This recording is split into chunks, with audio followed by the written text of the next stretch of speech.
hey, friends, we want to welcome you and thank you for joining us tonight for this time of Bible study. I want to take this moment and just introduce ourselves to you. I'm Dan Hammond. I'm a congregational minister here at the University Church of Christ. To my left is Corey Harrison. He's our campus minister, works with our college students. And to my right is Jeremy Evans, and he's our youth minister, and he works with our children ages 7th grade through 12th grade. So Corey, why don't you go ahead and kind of give them an overview of what we're going to be doing this month. Sure thing. Yeah, this month we have a really exciting conversation series planned. Each week we're going to be discussing an article about some topic related to church and ministry and just how we as a church family can grow and learn together. So each week what we're going to do is we're going to record a discussion a lot like this discussing an article. And every week we'll share the article, and then on Wednesdays we'll share the discussion video and just talk over different points in the article, things we liked, things we didn't like, what we might be able to use and apply for our church context here. So that's what we're going to be doing. And Dan's going to be introducing the first couple weeks. Yeah, this first article we're going to look at is actually an older article. It was written in 2008 by Ed Stemser and Eric Geiger. And they talk about what they call simply missional. And it's a really good article, and we're going to break it into 2 weeks. We're going to be looking at this relationship that being missional as God's people plays out in our lives, but doing it in a simple format. And how do we simplify what it means to be about God's mission and finding that mission in our life? And so they've written this article, and again, I think it has set the foundation of how a lot of churches have gone forward in doing ministry work. And they give 6 reasons of why mission work and simplicity are connected together, and why churches need to look at patterning and monitoring their ministries using this format. And so we're going to be looking at this article and kind of examining those 6 reasons that they give us. And they're very solid reasons, and I think many of them are biblically based, and we're going to be diving into that and looking at that and just seeing what they have to say about being simply missional. And Corey, Jeremy, I think you've got the second one, or?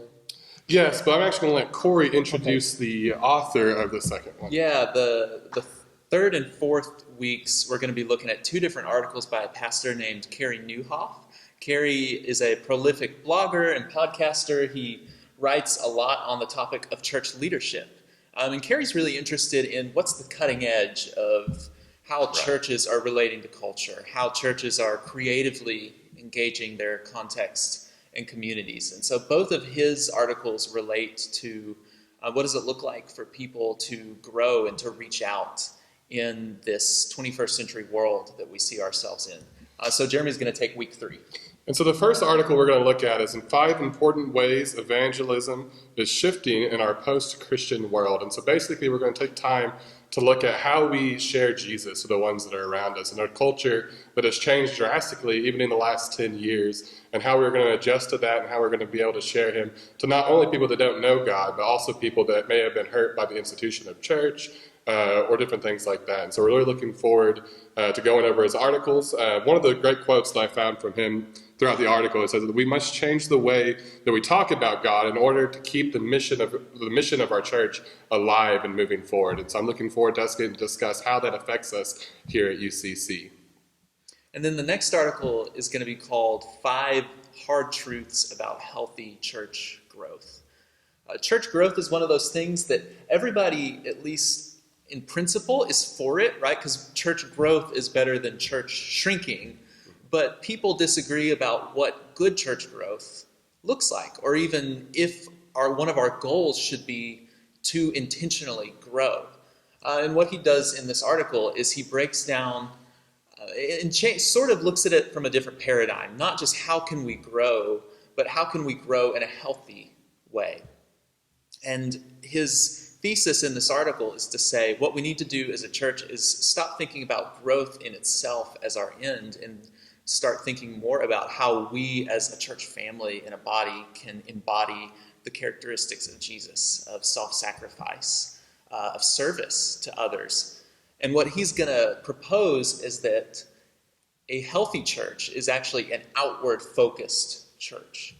And so I'm really excited about this article, excited for the discussions, excited for all of these, for what we're going to be able to talk about. I hope it's going to be something that challenges us, that gets us to think a little bit outside the box of what we normally talk about on a Sunday or a Wednesday. So I'm just really excited about it. About a month ago, we started meeting together and forming this idea for this little series that we're going to be doing. And like Corey said, we're just very excited for the opportunity to come and to have these discussions as ministers at your local church, that we're going to be able to talk about how they apply to our specific body. And we're really excited for how the future is going to unfold for this. And I hope you all are too. You can find these videos every Wednesday on our website page, along with the articles will be linked below them. So please join us again next Wednesday, and we'll see you later.